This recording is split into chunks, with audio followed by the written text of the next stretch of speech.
Pupuh Sunda jumlahna aya 17 sarta masing-masing pada miboga sifat atau watak sewang-sewangan.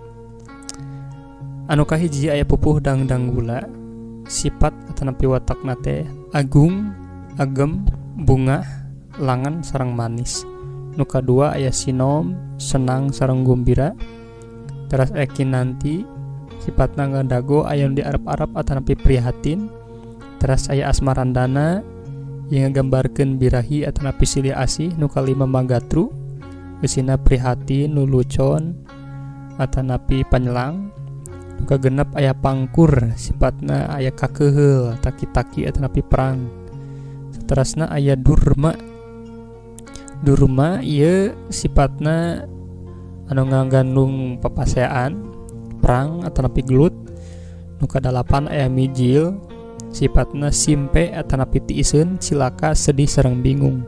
Nu kasalapan aya mas kumambang, sifatna sasambat, nyeri, nalangsa jeung ceurik. Nu kasapuluh aya pucung, sifatna aya rasa kaget, aling, wiwirang sareng kacing cirihi. Nu ka-11 aya wirangrong, sami aya kawiwirangan, era ku pola sorangan. Nu ka-12 aya balakbak, sifatna bodoran sareng pikasirieun. Ka-13 aya gambuh, sifatna bingung sareng samar pola. Nu ka-14 lambang, sifatna heureuy jeung gegonjakan. Ka-15 aya ladrang, banyol, heureuy jeung gegonjakan.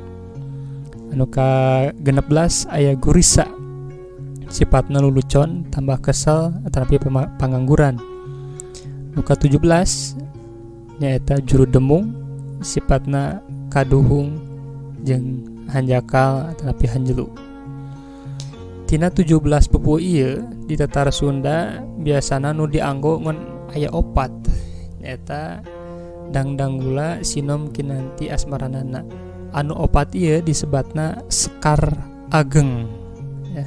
Sekar ageng kumargi biasana nu opat ieu nu paling populer sareng anu sering digunakeun di masyarakat dina masana.